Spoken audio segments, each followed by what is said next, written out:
লোকটাকে কেন যেতে দিলে বলো তো? কোন লোকটাকে? কোন লোকটার কথা বলছো? ওই লোকটা কি করে আটকাবো ওকে? সে তো এসে বললো হসপিটালে যেতে হবে, আমরা বললাম তোমরা ডেকে পাঠিয়েছো। একজন প্রাপ্তবয়স্ক মানুষ যেতে চাইছে, তাকে বারণ করা যায়? হ্যাঁ, ও তো জিজ্ঞেস করছিল যে কি করে যাব, ওর চিন্তা হচ্ছিল। তখন আমরা একটা গাড়ি ওকে বুক করে দিলাম, সব জায়গাটা ভালো করে বুঝিয়ে দেওয়া হয়েছে। দাদা তো সব ব্যাপারেই একটু বেশি বাড়াবাড়ি করে। হ্যাঁ, এই বাড়াবাড়ি করেই তো এতটা বয়স অবধি কাটিয়ে দিলাম। আরো বাড়াবাড়ি করব যতদিন আমি আছি। আমি সংযত হব না। কাজে আমাকে এ নিয়ে কথা বলে কোনো লাভ নেই, আমি এই রকমই থাকবো। তাই তুমি এ ব্যাপারে কথা না বললেই ভালো হয়। সেই তো, যাই বলবো তাতেই তোমার খারাপ লাগবে, কথা না বললেই ভালো। কিন্তু বাইরের লোককে, অজানা অচেনা, তাকে এতটা গুরুত্ব দেওয়া কি ঠিক? আমি তো এই কথাটাই বলতে চাইছি। হঠাৎ করে একটা বাইরের লোক আমাদের বাড়ি ডিসিশন মেকার হয়ে গেল। কি বলছো রেশমি? কে ডিসিশন মেকার? কার ডিসিশন মেকার? শোনো, এত রিঅ্যাক্ট কেন করছো? শোনো ঋতুরাজ, তোমার হয়তো খারাপ লাগছে না, কিন্তু আমার খারাপ লাগছে। আমার যথেষ্ট খারাপ লাগছে, খুবই খারাপ লাগছে আমার। মামাম তো আমার, তাই জন্য আমার খারাপ লাগছে। কি হয়েছে আমাদের বলো তো। কি হয়েছে বলো তো? তুমি মন খুলে একটু কথা বল। দেখো, তুমি তো এই বাড়ির বউ, আমরা তো মেনে নিয়েছি সেটা। সুতরাং তোমার সমস্ত দায়িত্ব, ভালো মন্দ সবকিছু দেখার দায়িত্ব আমাদের। কি হয়েছে বল? তুমি লোকটার উপরে এত বিরক্ত হয়ে আছো কেন? এর আগেও আমি খেয়াল করেছি। দাদান, বিরক্ত হওয়ার যথেষ্ট কারণ আছে, আমি তাই বিরক্ত হচ্ছি। লোকটা একটা ফ্রড। কোনোভাবে মামামকে ইনফ্লুয়েন্স করেছে। আজকে যখন হসপিটালে আমি আর ঋতুরাজ গেলাম, মামামের আমাদের দুজনকে দেখে ফার্স্ট কোয়েশ্চেন হলো, তোমরা দুজনে এলে যে? উনি কেন এলেন না? বাড়িতে এতজন থাকতে উনি কেন মামামের সঙ্গে দেখা করতে যাবেন, কেন মামামের কাছে যাবেন? আমি তো সেটাই বুঝতে পারছি না। তুমি বুঝতে পারবে না, কি করি বা বুঝবে? আসলে ওকে যে অনুজের মতো দেখতে, সেই জন্য ও হয়তো ভাবছে এটাই অনুজ, কিন্তু সেটা তো সত্যি নয়। একটা কথা বলো তো দাদান, যে মানুষটা মারা গেছে, এতগুলো বছর হয়ে গেল, সে হঠাৎ করে তো ফিরে আসতে পারে না, এটা সম্ভব? হ্যাঁ, কে কিভাবে ফিরে আসতে পারে কি পারে না সেটা প্রমাণ সাপেক্ষ। যতদিন না সেটা প্রমাণ হচ্ছে ততদিন একটা ইলিউশন তো কাজ করে। সেক্ষেত্রে ব্যাপারটা আরেকটু সেন্সিবলি ভাবতে হবে। ও কিন্তু ঠিক কথা বলেছে। সে যখন জানা যাবে, যখন প্রমাণ হবে, তখন দেখা যাবে। এখন থেকে ওকে তো ডিসিশন মেকার বানিয়ে দেওয়ার কোনো মানে হয় না। একটা মানুষ যে নিজের পরিচয় জানে না, নামটা পর্যন্ত বলতে পারে না, সে হাসপাতালে গিয়ে কি করবে? মামাম তো এটাও বলেছে যে ওকে নিয়ে নাকি মামাম পাহাড়ে চলে যাবে। একেবারে শোনায় সোহাগ। রেশমি, এই কথাটা কি তোমার মা তোমাকে বলেছেন, না তুমি ওই ভদ্রলোকের কাছ থেকে জানলে? কার কথা শুনে তুমি এতটা রিঅ্যাক্ট করছো বলো তো? ছোট দিদি, অবভিয়াসলি আমি মামামের কথা শুনে এইভাবে রিঅ্যাক্ট করছি। প্রথমে উনি সকালে আমাদের দুজনকে বলেছিলেন, আমি কিছুতেই বিশ্বাস করিনি, কিন্তু তারপরে মামা, আমি জাস্ট বুঝতে পারছি না এসব কি হচ্ছে। কি যে হয়েছে মানে বুঝতে পারছি না।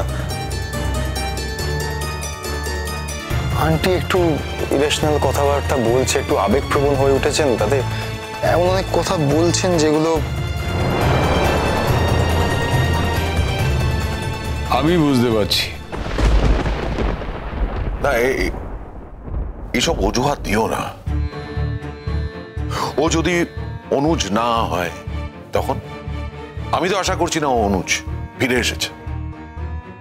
আমার সঙ্গে তার সন্তানের সম্পর্ক, ওর সঙ্গে কি সম্পর্ক? ও কি করে আশা করে? আর যদি অনুজ হয়, ও একটা সময় সম্পর্ক হয়েছিল, বিয়ে হয়েছিল, তারপরে সেই বিয়ে ভেঙে যায়, অনেক বছর হয়ে গেছে। এখন কি করে আসা? এখন আমি বুঝতে পারছি না, ও যদি সত্যিই অনুজ হয় তাহলে কি করবে? ওর সঙ্গে গিয়ে এই বাড়ি ছেড়ে থাকবে? উনি অনুজ চ্যাটার্জি কিনা সেটা তো আগে প্রমাণ হওয়া দরকার। এক্স্যাক্টলি।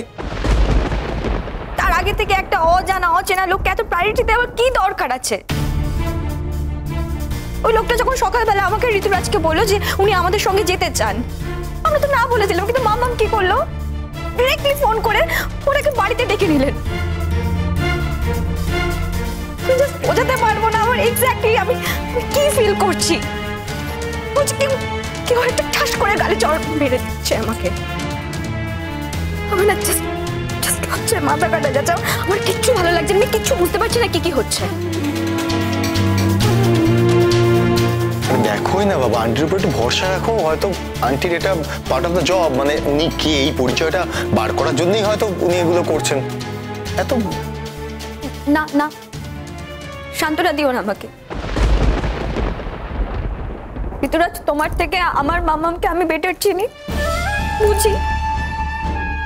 সান্ত্বনা দিয়ে না আমাকে কোনো লাভ হবে না। আমি কোনো সান্ত্বনা নিতে পারছি না এই মুহূর্তে দাঁড়িয়ে। আরে আমি এত বেশি ওভার রিঅ্যাক্ট করো না রেশমি।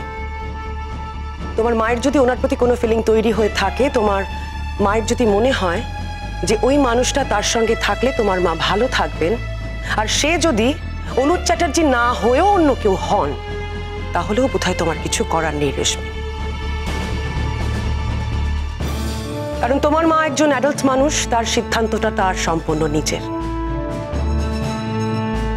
সারা জীবন সেই মানুষটা একা থেকে কষ্ট পেয়েছেন, আর যদি অনুজ চ্যাটার্জির মতো অন্য কেউ তার জীবনে আসেও, আর তাতে যদি তোমার মা ভালো থাকেন, তাহলে বোধহয় তোমার এভাবে রিঅ্যাক্ট করার কথা নয়। এসব কি বলছো বলো তো তোমরা? আমার মামাম এরকম একটা কাজ করবে আমি মেনে নেবো? না না, তোমরা মেনে নিতে পারলো না, আমি পারছি না, আমার পক্ষে পসিবল হচ্ছে না, ইম্পসিবল জাস্ট। আমি মামামকে কখনো ওভাবে দেখিনি। মামাম যদি এরকমই ভাবে চলতে থাকে, তাহলে আমি মামামের সঙ্গে আর কোনো সম্পর্কই রাখবো না, সব সম্পর্ক শেষ করে দেবো আমি। না না, মানে ও তো ঠিক কথাই বলেছে, তাই না? মানে একটা অচেনা অজানা লোক হঠাৎ এসে ওদের বাড়িতে থাকবে, মানে এখানে আসবে, তাকে আমরা অনুজ বলে ধরে নিচ্ছি, অনুজ বলে ডাকছি, তার মানে তো এইটা নয় না যে সে অনুজই হয়ে গেল। এটা তো হতে পারে না। ওর মারও তো সেটা বোঝা উচিত, সতর্ক থাকা উচিত। এই বাড়িতে না হয় অনেক লোক আছে, আমরা অনেকে একসঙ্গে থাকি, ওখানে তো ওর মা একা থাকে। আশ্চর্য, কোনো তো বিপদ আপদও ঘটতে পারে। দিদি ভাই, ওর মা পুলিশে চাকরি করেছে, আমরা কিন্তু করিনি। ওর মা অপরাধী ধরেছেন, আমরা কিন্তু ধরিনি। সুতরাং ওর মায়ের এইটুকু সেন্স নিশ্চয়ই রয়েছে, আমরা নাই বা এই বিষয়ে মাথা ঘামালাম না। তোমরা মাথা নাই ঘামাতে পারো, কিন্তু আমাকে মাথা ঘামাতে হবে। আমি কিছুতেই এটা মেনে নিতে পারছি না, আমি পারবো না কখনো। আমি যদি গিয়ে দেখি না যে ওই লোকটা আমাদের বাড়িতে সত্যি সত্যি আছে, ওই লোকটা এখনো আমাদের বাড়িতে আছে, আমি কিন্তু ডিরেক্টলি ওনাকে জাস্ট বের করে দেবো। আমি ওই লোকটাকে কিছুতেই মামামের সঙ্গে হ্যালো করবো না। কেন? কোন অধিকারে? বাড়িটা কি তোমার একার নাকি? না, বাড়িটা আমার নয়, কিন্তু মা তো আমার। ও তো ঠিক কথাই বলেছে। কোন সন্তান তার মায়ের এই আচরণ সহ্য করতে পারে? সম্ভব? আজকে আমার কথাটা শুনতে হয়তো খারাপ লাগছে, কিন্তু গুড্ডি চিরকাল এরকমই। ব্যভিচারী, সরি, কিন্তু এটা সত্যি। গুড্ডির জন্য শিরিন আর অনুজের সংসার ভেঙেছিল, আজকে আবার একই জিনিস করছে ওর সঙ্গে। ও যেটা পছন্দ করছে না, শুধুমাত্র স্বার্থপর ভাবে নিজের ইচ্ছেটা চাপিয়ে দিচ্ছে ওর ঘাড়ের। আরে বায়োলজিক্যাল মাদার নাই, কিন্তু নিজের পেট থেকে হয়তো সন্তানকে জন্ম না দিয়ে থাকতে পারে, পালন তো করেছে, বড় তো করেছে, মানুষ তো করেছে এই মেয়েটাকে। সেইটুকু দায়িত্ব থাকবে না এটা মায়ের? যা খুশি তাই করতে পারে নাকি? কারো সম্পর্কে কোনো রকম ইল কমেন্ট কিন্তু আমরা শুনবো না। Please stop this. কথা বলতে তো ট্যাক্স লাগে না, কথা একটা বলে দিলেই হয়। ও তো চিরকালই লোককে অসম্মান করে এসেছে। ওটা যদি অন্যায় হয়ে থাকে তাহলে এটাও যে সমানভাবে অন্যায় সেটা কি ও বোঝে? একটা সামান্য ব্যাপার নিয়ে তোমরা আজকালকার ছেলে মেয়ে হয়ে এইভাবে রিয়াক্ট করতে পারো আমি ভাবতেও পারি না। আমি তো দেখছি রেশমি তুমি তোমার মাকে ট্রাস্টই করো না।